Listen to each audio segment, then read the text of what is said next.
미국의 존슨 홉킨슨 병원의 소아과 연구원들이 한 가지 연구를 했습니다.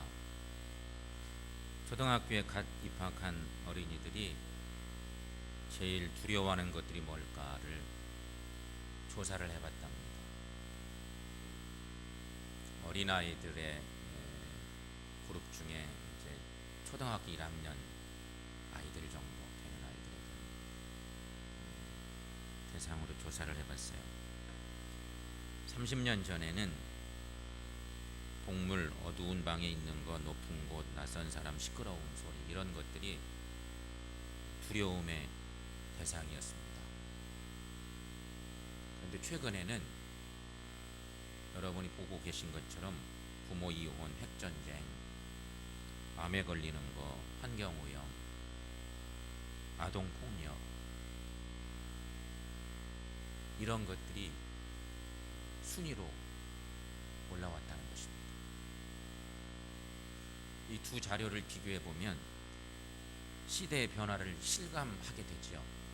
야, 이렇게 시대가 변해가는구나.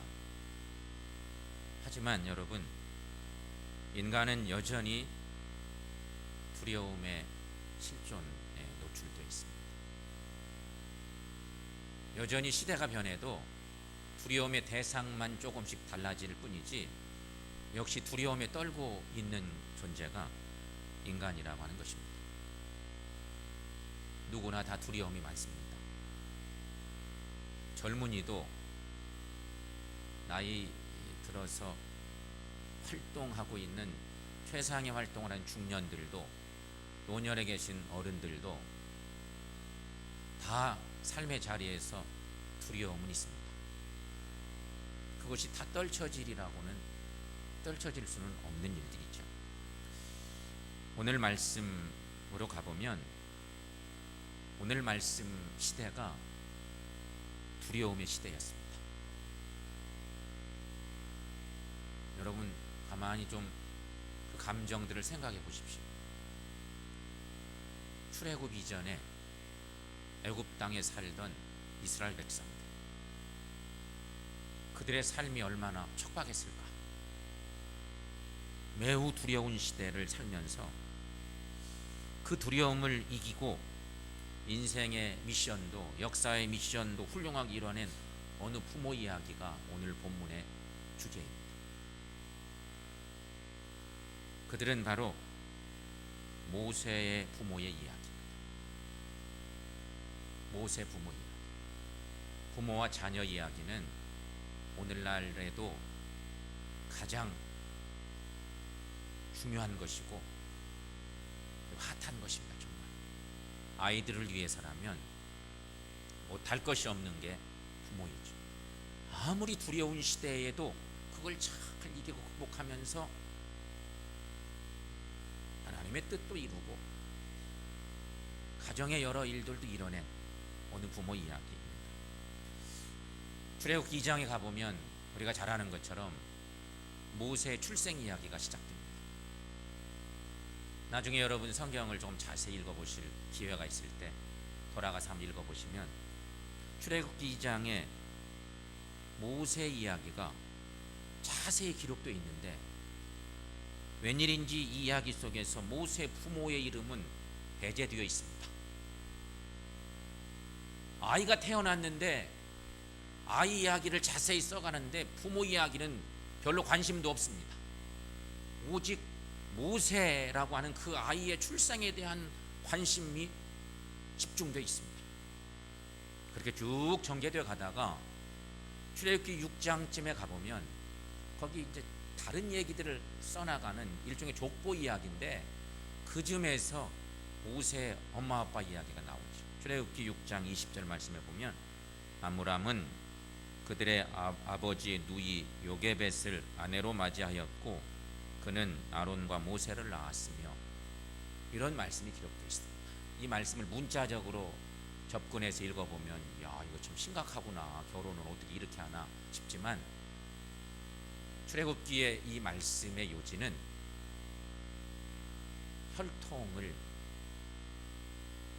순수 혈통을 이어가는 어떤 그런 의미를 강조하다 보니 이렇게 모세의 부모 이름이 처음으로 성경에 등장합니다. 모세의 부모는 아므람과 요게벳이었습니다. 모세의 부모가 살던 시대는 요셉을 알지 못하는 애굽의 통치자가 다스리고 있던 때였습니다. 창세기의 마지막 부분쯤에는 이스라엘 백성들이 애굽에 가 있어도 요셉 때문에 괜찮았어요. 대접받았어요. 근데 요셉을 모르는 파라오가 등장하면서 그때부터 이스라엘 백성들이 매우 고생하는 거예요. 다 종살이하게 되고 이런 어려움을 겪게 된 거예요. 특별히 요셉을 알지 못하는 애굽의 통치자가 다스리던 그때 그 애굽의 황제는 이스라엘 민족이 번성하면 할수록 애굽의 위협이 된다고 생각했습니다. 보니까 이스라엘 백성들이 날로 번창하는 거예요. 하나님이 아브라함의 약속하신 그 약속을 이루시기 위해서 민족의 번창이 애굽의 백성들보다 훨씬 더 활발한 거죠. 그래서 위기감을 느낀 거예요. 그래서 급기야는 이스라엘 민족이 아들을 낳으면 모두 죽이라는 끔찍한 명령이 내려집니다. 만일 이 명을 불복하면 그 부모뿐만 아니라 친족들도 다 살아남지 못합니다. 일족을 멸하는 거죠.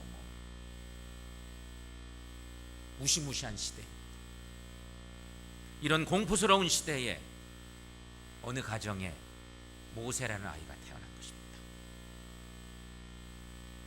하나님의 예정 가운데 있었던 한 믿음의 사람 모세가 태어납니다. 하지만 모세의 부모는 어떤 대가를 지불하더라도 기어이 아들을 길러내기로 결심합니다. 시대적 상황은 살벌하지만 목숨을 거는 것입니다. 아들을 기르기 위해서. 그들이 그렇게 할 수 있었던 이유, 성경은 말합니다. 믿음 때문이었다. 그렇게 말합니다. 여러분, 믿음 얘기하다 보니 요즘 죽음과 관련된 임종시 이런 표현들이 계속 나와요. 지금 모세의 부모도 그 믿음을 지키기 위해서 목숨을 거는 것입니다. 아이를 길러내야지. 이 살벌한 시대에 우리의 목숨을 걸고라도 이 아들을 지켜야지. 이런 생각을 한 것입니다. 그렇다면 여러분, 모세의 부모의 믿음은 어떤 믿음일까? 오늘 우리가 생각해야 될 중요한 묵상의 주제입니다. 첫째는 두려움을 극복하는 믿음이었습니다. 오늘 본문 딱 한 구절인데 오늘 본문 전체 얘기는 그 살벌한 시대에 두려움을 극복하며 아들을 기르기로 결단했다는 것입니다. 다 죽여야 돼요. 사내 아이가 태어났으니까. 근데 그 두려움을 극복하면서 아이를 기르겠다고 부모들이 결단한 것입니다. 믿음으로 한 것이죠. 성경은 오늘 본문 중에 이런 표현이 있습니다. 아름다운 아이임을 보고 그 부모가 아이가 태어났는데 아이를 보니까 아름다운 아이야.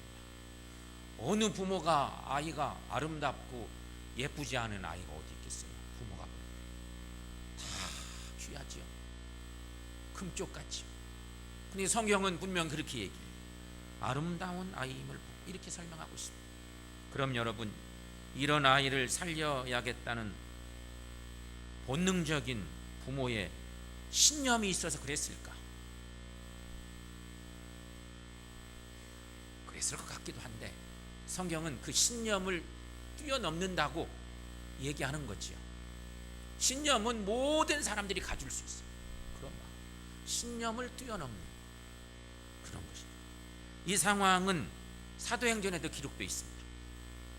여러분, 우리가 성경을 읽다 보면 사도행전에 특별히 그런 게 많은데 우리가 구약을 모를까 봐, 구약 성경을 읽는데 힘들까 봐 이렇게 중간중간에서 구약을 쫙 요약해서 설교화된 말씀으로 정리가 잘 된 대목들이 가끔 있죠.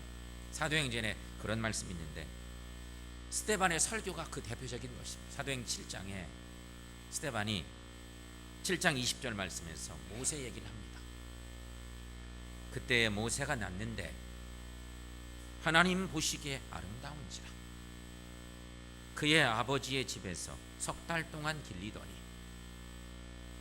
그러니까 스데반 집사가 설교할 때 출애굽기의 말씀을 다 알고 있었고 그 말씀을 자기 스스로 해석해서 사도행전 7장 20절에서 모세 이야기를 이렇게 선포하고 있는 거예요. 하나님의 섭리하심으로 하나님의 구원의 은혜의 역사가 이렇게 나타났다고 하는 것을 그의 설교 속에서 하는 건데 조금은 다르죠. 오늘 히브리서의 말씀하고 또 비교해서 볼 수도 있는 그런 말씀인데 그냥 아름다운 아이가 아닙니다. 히브리서 말씀은 부모가 보니까 이 아이가 아름다운지라 그랬었어요. 근데 스데반 집사는 거기 더 강력한 것을 붙여서 선포하고 있는 것이죠. 뭐라고 그랬어요? 하나님 보시기에 아름다운 아이였다. 여러분, 부모가 볼 때도 아름답지만 스데반 집사의 해석은 더 확실하죠. 하나님이 보실 때 아름다운 아이였다는 뭐 느낌이 완전 달라지죠. 이것은 부모가 아이에 대한 하나님의 섭리를 확신했다는 암시이기도 합니다. 이야, 하나님이 우리 가정에 아들을 주셨는데, 이 어려운 시대에 아들을 주셨는데 하나님이 아들을 사랑하는구나, 하나님이 이 아들과 함께 하시는구나, 이런 믿음이 있었다는 것입니다. 하나님의 뜻 가운데 태어난 아이라면 하나님이 지키실 것을 확신했다는 얘기죠. 바로 이 믿음이 모세의 부모로 하여금 애굽 왕 바로에 대한 두려움을 이겨내게 했다는 것입니다. 그러니까 모든 부모들이 갖는 신념 정도를 훨씬 뛰어넘는 믿음의 확신, 그것으로 두려움을 이겨낸 그 부모들의 이야기인 것입니다. 여러분, 두려움의 반대는 용기가 아니라 믿음입니다. 왜냐하면 용기의 근원은 자신에게 있습니다. 내가 용기를 낼 수 있습니다. 내 마음 중심에서. 하지만 믿음의 근원은 하나님이십니다.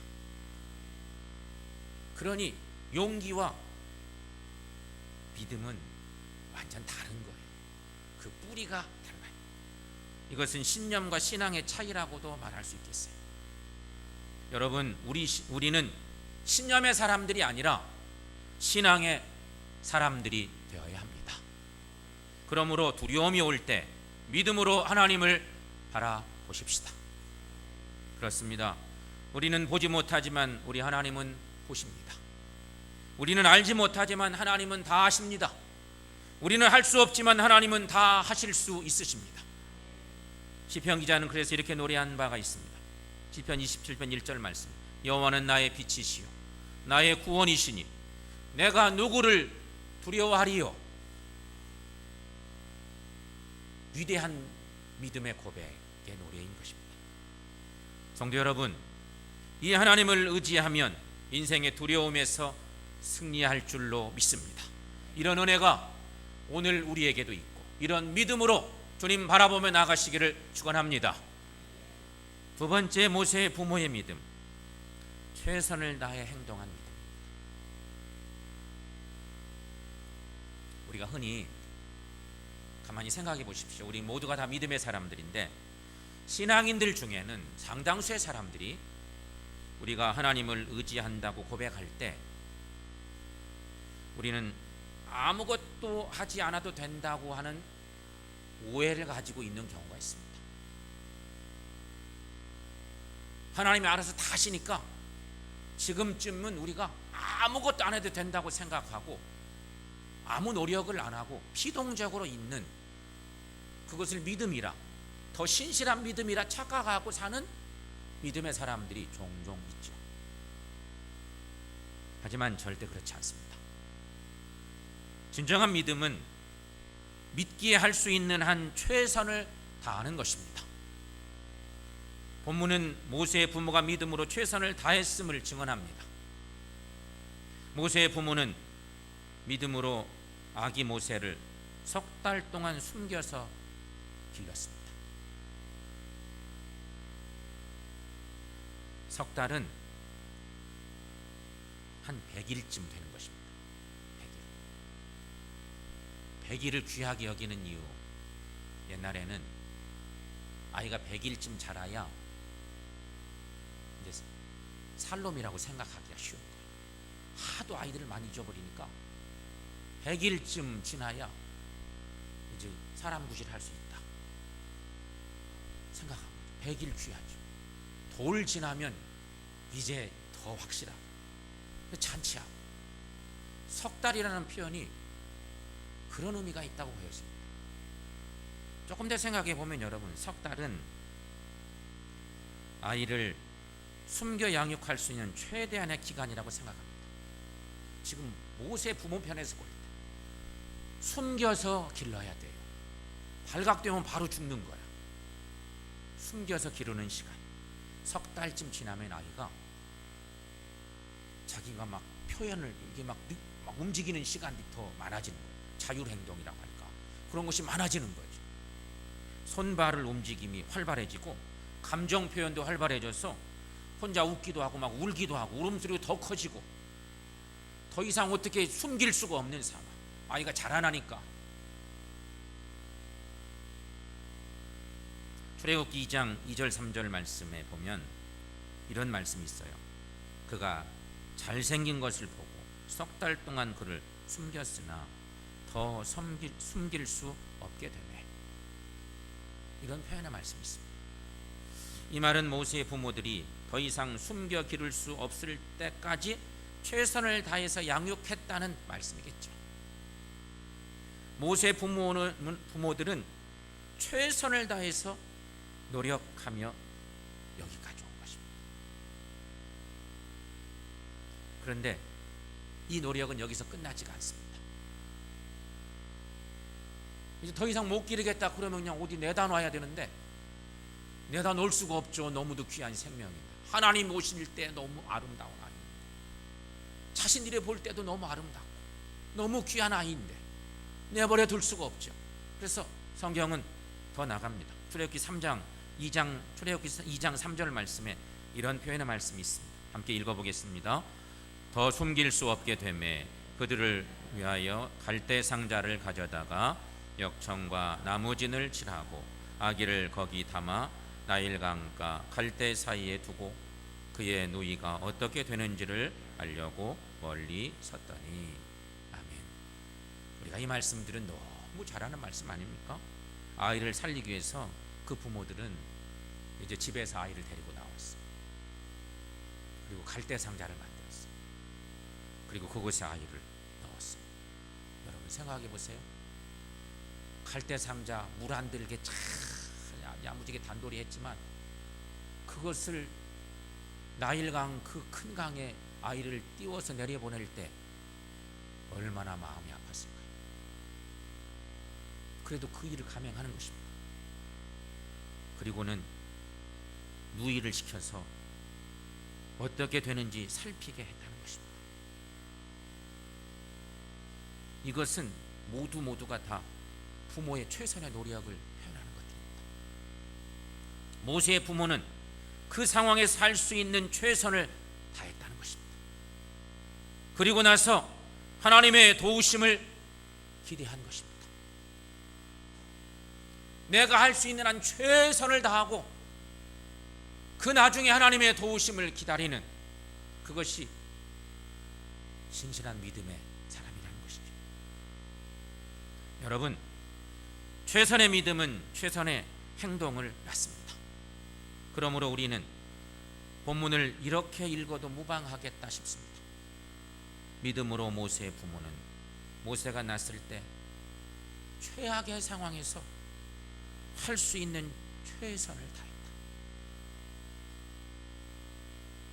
그리고 하나님의 은혜를 기다린 것이죠. 그렇습니다. 진정한 믿음은 행동을 낳습니다. 혹시 지금 최악의 상황에 처해 있다고 느끼시는 여러분들 계십니까? 그렇다면 하나님을 바라보십시오. 그분을 신뢰하십시오. 그리고 그분의 도우심을 기대한다면 믿는 대로 최악의 상황에서도 최선을 다 하시길 바랍니다. 그러면 우리도 하나님의 기적의 드라마의 주인공이 될 줄로 믿습니다. 이런 은혜가 오늘 예배한 우리 모두에게 있기를 축원합니다. 세 번째, 모세의 부모의 믿음. 보상받은 약속의 믿음. 믿음으로 최선을 다한 모세의 부모를 보시고 하나님은 어떻게 일하셨을까? 석 달간 아이를 집에서 몰래 키우다가 그놈을 끌고 나와서 안고 나와서 갈대상자 만들어서 그 큰 나일강에 띄워 보내게 되는데 어마어마한 일들이죠. 도대체 하나님이 이 아이를 통해서 무슨 일을 하셨을까? 우리가 거기에 관심을 두고 이제부터 놀라운 드라마가 펼쳐지는 거죠. 하나님이 써가시는 놀라운 구원의 드라마가 펼쳐지는 것입니다. 모세의 부모는 모세를 갈대상자에 넣어서 강가에 둔 다음 모세의 누이에게 지켜보게 했습니다. 그러니까 이후의 모습은 그 누이의 눈을 통해서 쓰여지는 것과 똑같습니다. 부모들은 모릅니다. 누이가 바라보는 눈에 의해 성경이 기록되어 가는 거죠. 누이의 관점, 그 눈을 통해서. 그때 바로의 딸이 목욕하러 그 강가에 나왔다는 것입니다. 여러분, 이게 우연일까요? 우연이 된 일일까? 고고학자들은 말하기를 당시 애굽에는 이미 궁 안에 훌륭한 목욕 시설이 있었다고 증언합니다. 그러지 않았겠어요? 애굽의 그 왕조가 그 문명이 어마어마하게 발전했는데 궁궐에 목욕 시설이 없었겠어요? 멋진 목욕 시설이 있었답니다. 그런데 갑자기 바로의 공주가 나일강에서 목욕하고픈 충동이 느껴서 시녀들을 거느리고 강가에 나온 것이죠. 여러분, 이것이 우연일까 하는 거예요. 과연 이것이 우연이었을까? 하필 갈대상자가 공주의 눈에 띄었습니다. 그때 갈대상자가 붕붕 떠내려가고 그것을 봤습니다. 여러분, 이것도 우연이었을까요? 상자를 열어보니 히브리 노예의 아이임이 분명합니다. 재수 없다고 갖다 버리라고 할 수도 분명히 있었습니다.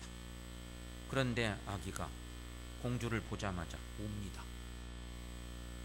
성경은 출애굽기 2장 6절에 이런 말씀이, 함께 읽어보겠습니다. 열고 그 아기를 보니 아기가 우는지라 그가 그를 불쌍히 여겨 이르되 이는 히브리 사람의 아기로다. 아멘. 놀라운 건 공주는 갑자기 아기를 측은히 여기는 생각이 들은 거예요. 아이가 딱하게 생각됐어요. 그래서 아기를 데려다가 양자를 삼을 것을 생각한 거예요. 이 일이 우연일까? 마침내 공주는 아기를 궁으로 데려왔습니다. 마음의 결단을 하고 아이를 데려왔어요. 이제 유모가 필요하게 되었습니다. 유모로 누가 좋을까? 사람을 찾았는데 결과는 모세 어머니가 유모가 됐다는 것입니다. 그렇습니다.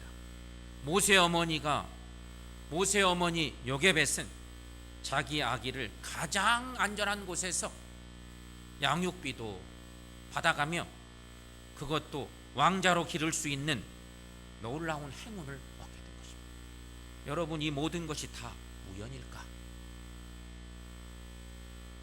아닙니다. 하나님이 하신 일입니다.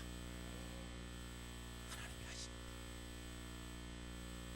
성도 여러분, C.S. 루이스 교수가 기도응답에 대한 설교를 어느 대학에서 체프로 해서 설교를 했습니다. 설교를 마치고 난 뒤에 한 학생이 이런 질문을 했답니다. 정말 기도응답이 존재할까요? 그리스도인들은 우연의 일치를 기도응답이라고 말하는 것은 아닐까요? 이렇게 삐딱한 질문을 교수님께 했습니다. 그러자 루이스 교수는 빙그레 웃으면서 이렇게 대답을 했답니다. 우연일지도 모릅니다. 그렇지만 기도를 그치면 우연도 없어지고 맙니다. 이렇게 얘기했다는 것입니다. 사랑하는 성도 여러분, 그리스도인의 사전에는 우연이란 말은 없습니다. 오직 필연만 있을 뿐입니다. 믿음의 필연, 기도의 필연, 최선의 필연, 이런 것들이 있다는 것입니다. 이 놀라운 일련의 기적들은 모두 모세의 부모의 믿음에 대한 믿음의 주인이신 하나님의 보상이었습니다. 하나님이 나중에 그 바톤을 이어서 하나님이 그를 지키시고 키워가시고 하나님의 귀한 일꾼으로 만들어 가시는 하나님의 구원 사역이었다 하는 것입니다. 히브리서 11장 6절 말씀에 믿음장의 중요한 그 약속을 다시 한번 붙들어 봅시다. 히브리서 11장 6절 함께 읽습니다. 믿음이 없이는 하나님을 기쁘시게 하지 못하나니 하나님께 나가는 자는 반드시 그가 계신 것과 또한 그가 자기를 찾는 자들에게 상 주시는 이심을 믿어야 할지니라. 아멘. 그렇습니다. 우리의 믿음은 반드시 보상됩니다. 믿고 기도한 후에도 우리를 둘러싼 상황이 기대대로 되지 않을 수도 있습니다. 하지만 결코 실망하지 마십시오. 보상의 날이 반드시 옵니다. 하나님의 섭리 안에서. 모세의 부모는 최악의 시대에 최선의 안전을 보장받으며 아이를 키울 수가 있었습니다. 나아가 그 아이는 민족을 구한 영웅이 되었습니다.